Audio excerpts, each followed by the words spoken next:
मेरा ही नाम है प्रशांत किशोर। हम आपसे वोट मांगने और चुनाव की चर्चा करने नहीं आए। 2-2.5 साल से हम बिहार में पैदल पैदल चल रहे हैं।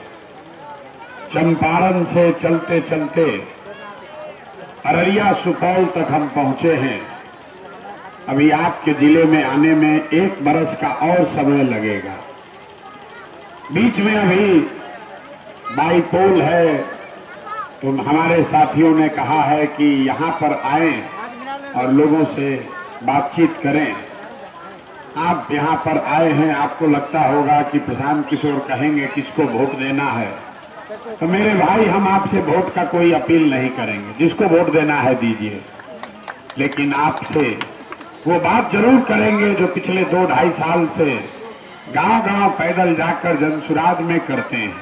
2-2.5 साल में हमने जो बिहार में देखा, 5000 गांव में दलितों के बाद सबसे ज्यादा गरीबी, बदहाली, फतेहाली अगर कहीं दिखी तो वो मुसलमान भाइयों के गांव में दिखी।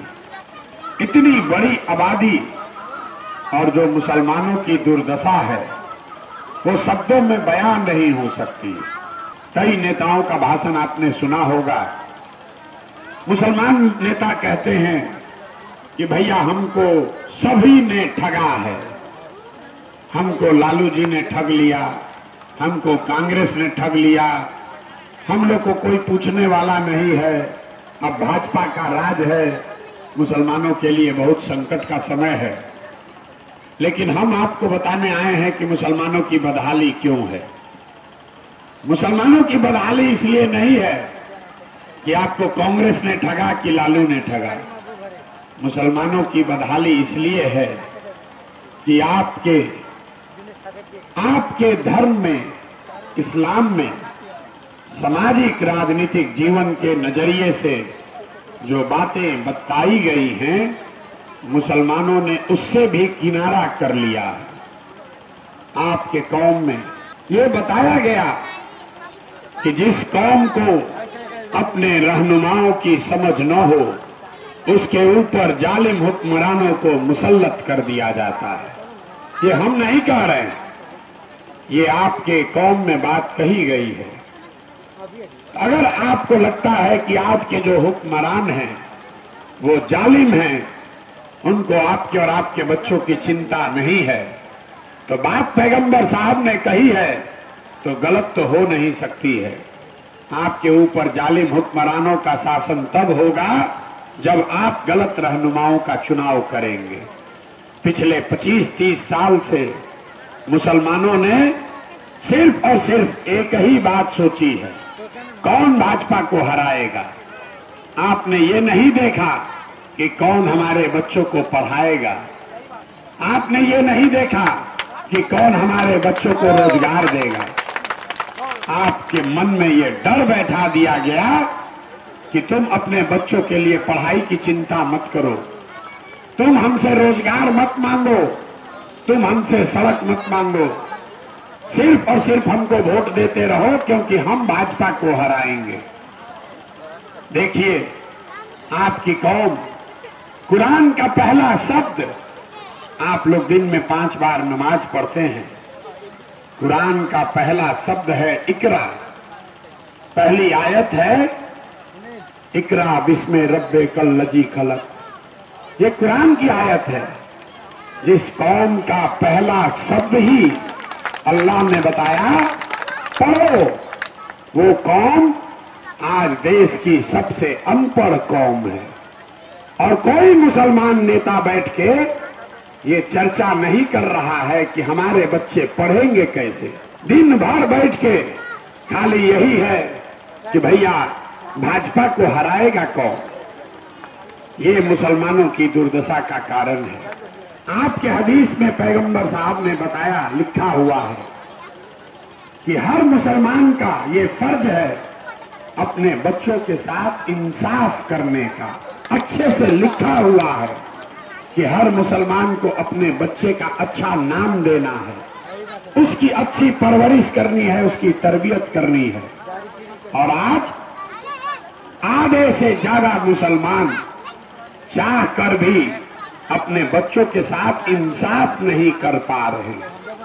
आपके बच्चों की दशा देख लीजिए, उनके शरीर पर ना कपड़ा है, ना पैर में चप्पल है, ना पेट में भरपेट भोजन है, ना पढ़ने के लिए स्कूल है। आपके बच्चे बीमार पड़ जाएं तो कोई दवा डॉक्टर अस्पताल नहीं है। लेकिन आपने अपने बच्चों के प्रति इंसाफ की बात छोड़कर भाजपा हराओ, इसको जिताओ, इसको हराओ, इसी में लगे हुए। तो आपका दुर्दशा नहीं होगा तो किसका दुर्दशा होगा? अरे प्रशांत किशोर आपको क्या सिखाएंगे? जो बात इस्लाम में आपके पैगंबर साहब ने सिखाई, जब उसको नहीं मान रहे हो तो प्रशांत किशोर की बात आप क्या मानिएगा? आपके कौम में ये बताया गया कि बिना जद्दोजहद के जीवन में कुछ भी हासिल नहीं हो सकता। और आज का जो मुसलमान है वो राजनीतिक जद्दोजहद नहीं करना चाहता। आप अपने घर में गांव में बैठ के सोच रहे हैं कि ऊपर से कोई रहनुमा चला आए जो हम लोग को भाजपा से जीत दिला दे। आप वो जद्दोजहद नहीं करना चाहते। कौन आपका रहनुमा आएगा? कोई भी नहीं आएगा। न कांग्रेस आपका रहनुमा हो सकती है, न तेजस्वी, न प्रशांत किशोर। इतनी बड़ी कौम में, इतनी बड़ी कौम का रहनुमा कोई प्रशांत किशोर नहीं हो सकता। आप 30-35 साल से राजनीतिक बंधुआ मजदूर बनकर सिर्फ और सिर्फ लालटेन को, राजद को और उनके सहयोगियों को वोट करते रहे। कभी नहीं पूछा कि भाई हमारे बच्चों का क्या होगा, हमारे बच्चों को क्या मिलेगा। आप ये नहीं पूछते हैं। मुसलमानों की ये दुर्दशा हो गई है कि आपसे कोई वोट मांगने भी नहीं आ रहा। मुसलमानों के गांव में कोई राजद CPIML का कार्यकर्ता नहीं आता। उसको मालूम है कि सामने भाजपा से लड़ाई है, मुसलमान से वोट मांगे या न मांगे, अपने आप जाकर उसको वोट दीजिएगा ही दीजिएगा। अरे भाई, जब आपने अपने आप को बंधुआ मजदूर बना लिया तो आपके बच्चों का भला होगा कैसे? इसीलिए ये प्रयास शुरू किए। वोट नहीं मांगते, आपको ये बताने आए हैं कि अगर आप जद्दोजहद नहीं करोगे, आपके बच्चे राजनीति में नहीं आएंगे तो आपका और आपके कौम का भला नहीं हो सकता है। जिस मुसलमान से बात कीजिए वो कहता है कि हम लोग को कोई टिकट नहीं देता है, भागीदारी नहीं है। इस बिहार में जहां आपकी 18% आबादी है, सिर्फ 19 विधायक यहां पर मुसलमान हैं। सभी पार्टियों को मिलाकर सिर्फ 19 मुसलमान विधायक हैं। ये आपके लिए चिंता का कारण होगा, हमारे लिए नहीं है। आपके सिर्फ 19 विधायक हैं, ये चिंता का कारण नहीं है। चिंता का कारण ये है कि आबादी के हिसाब से यहां 1650 मुखिया, 1650 पंचायतों में मुखिया कोई न कोई मुसलमान भाई होना चाहिए। लेकिन पूरे राज्य में 1200 से कम मुखिया ही मुसलमान हैं। आबादी के हिसाब से 27,500 से ज्यादा लोग वार्ड सदस्य मुसलमान होने चाहिए, हैं सिर्फ 11,000 से कम। आप जरा सोच के बताइए, विधायक बनने के लिए आपको दल का टिकट चाहिए, इसलिए आप विधायक नहीं बने, लेकिन मुखिया बनने से आपको किसने रोका? वार्ड सदस्य बनने से आपको किसने रोका? आपके बच्चों को किसी दल ने नहीं रोका, आपको इस राजनीतिक मानसिकता ने रोका है, जहां पिछले 25-30 सालों में लालटेन वालों ने, राजद ने ये बता दिया कि तुम राजनीति में हिस्सेदारी मत मांगो, हमारे पीछे चलो, हमको वोट दो, हमारे लालटेन में किरासन तेल बनकर जलते रहो और अपने बच्चों के चिंता मत करो। यही आपके दुर्दशा का कारण है। जब तक आप लोकतंत्र में अपने लिए जगह नहीं बनाएंगे, तब तक कोई आपका भला नहीं करने वाला है। यही बात बताने आए। जन सुराज में हम वोट नहीं मांगते, आपसे आपकी दुआ मांगने आए। और आपसे आपके बच्चों की सहभागिता मांगने आए। आप अपने बच्चों को जन सुराज में जोड़िए। ये वो व्यवस्था है जिसमें गरीब से गरीब घर का लड़का भी अगर उसमें राजनीति करने का जज्बा है, आपके पास पैसा नहीं है तो कोई बात नहीं, आपके पास व्यवस्था नहीं है तो कोई बात नहीं, आपके बाबूजी विधायक मंत्री नहीं है तो कोई बात नहीं, अगर आप बिहार के लिए, अपने समाज के लिए कुछ करना चाहते हैं तो आप जन सुराज से जुड़िए। जन सुराज वो व्यवस्था है जहां हम अपने खर्चे से आपके बच्चों को प्रशिक्षण भी देंगे और अगर उसमें क्षमता होगी तो उसको चुनाव भी लड़ाएंगे। खाली विधायक का नहीं, उसको मुखिया भी बनाएंगे, पंचायत भी लड़ाएंगे, वार्ड सदस्य भी लड़ाएंगे। यही आपसे अपील करने आए हैं। हमने कहा है कि जन सुराज में जिस समाज की जितनी संख्या है उसको उसके हिसाब से भागीदारी मिलेगी। और ये सिर्फ कहते नहीं है, अभी बाई इलेक्शन हो रहा, 4 सीटों पर चुनाव हो रहा, एकमात्र जन सुराज ही है जिसने एक मुसलमान साथी को 25% हिस्सेदारी देकर बेलागंज में मुसलमान साथी को टिकट दिया। जिस दल को 30 वर्ष से आप अपने खून पसीने से सींच रहे हैं, वो राजद वालों ने आपको कोई टिकट नहीं दिया है, वो एमएल वालों ने आपको कोई जगह नहीं दी है। आपका वोट लेते हैं भाजपा का डर दिखाकर। ये सड़क नहीं बनने वाली है, अगर बन भी जाए तो आपके बच्चों का भविष्य नहीं सुधरने वाला है। आपके बच्चों का भविष्य तब सुधरेगा जब आप अपने बच्चों के लिए खड़े होइएगा। किसी के पीछे चलने से भला होने वाला नहीं है। यही बात बताने के लिए मुसलमानों के साथ गांव-गांव जाकर बता रहे हैं, मेरे भाई खड़े होइए। जो बात इस्लाम में आपको बताई गई है उसको आत्मसात कीजिए, वहीं से रास्ता निकलेगा। इस्लाम में बताया गया है, जब आगे का रास्ता न दिखे तो बेशक मशवरे में खैर है। तो आपसे मशवरा करने आए हैं। मुसलमानों के साथ दिक्कत ये है कि आप जिसको हराने की कोशिश कर रहे हैं वो तो आपको परेशान कर ये रहा है, जिसको आप जिताने के लिए वोट दे रहे हैं वो भी आपको अपने बगल में नहीं बैठा रहा। वो भी कहता है कि लोग जयान जा कहां, इनको तो वोट देना ही देना है। तो जब तक इस राजनीतिक बंधुआ मजदूरी को आप खत्म नहीं करेंगे तब तक मुसलमानों को उनका हक नहीं मिल सकता है। लोकतंत्र में सबसे ज्यादा जरूरी है अपने लिए विकल्प रखना।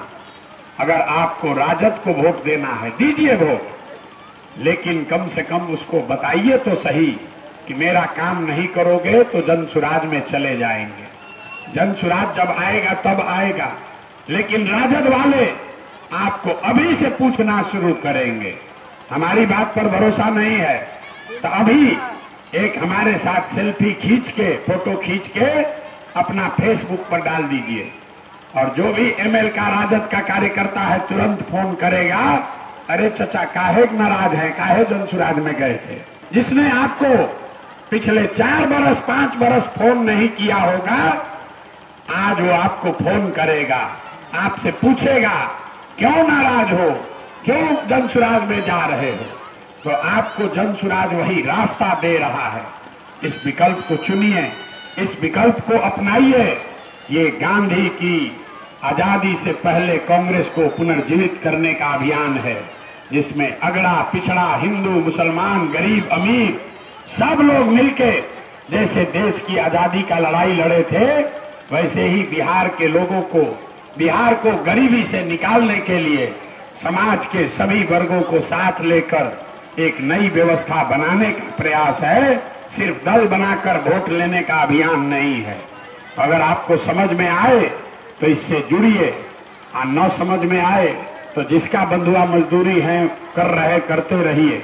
लेकिन एक बात लिख के ले लीजिए, अगर आप बंधुआ मजदूर की तरह वोट करते रहेंगे, लालटेन में किरासन तेल बन के जलते रहेंगे, तो याद रखिए लालटेन में जल रहे हैं आप, आपके बच्चों का भविष्य, और रोशनी हो रही है कहीं और। आपके घर में वो रोशनी कभी नहीं आएगी इसलिए जगिए, ये संदेश पूरे बिहार में दीजिए कि मुसलमान किसी भी दल का, किसी नेता का, किसी व्यक्ति का बंधुआ मजदूर नहीं है। जो समाज, जो नेता मुसलमान के लिए उसके हक की बात करेगा, उसके साथ खड़ा होगा, उसके बच्चों के पढ़ाई रोजगार की बात करेगा, आप उसके साथ कंधा लगाएंगे। जब ये संदेश जाएगा, पूरे राज्य भर में मुसलमानों की स्थिति सुधरेगी। और सुधरने के लिए खाली जनसुराज को नहीं करना है, दूसरे सारे दल जिनको आप वोट देते हैं या जिनको आपका वोट चाहिए, वो सब आपके पास आएंगे। जनसुराज भी आएगा, राजद भी आएगा, कांग्रेस भी आएगी, जदयू भी आएगा। लेकिन अगर आप किसी के बंधुआ मजदूर बने रहेंगे तो कोई आपके पास नहीं आएगा, कहीं आपका भला नहीं होगा। इसलिए इस्लाम में जो बातें बताई गई हैं उसको आत्मसात कीजिए, कुरान में जो बात बताई गई है उसको समझिए और उसको अपने जीवन में लागू कीजिए। उसी से आगे का रास्ता मिलेगा, उसी से तरक्की आएगी, उसी से आपके और आपके बच्चों का भला होगा।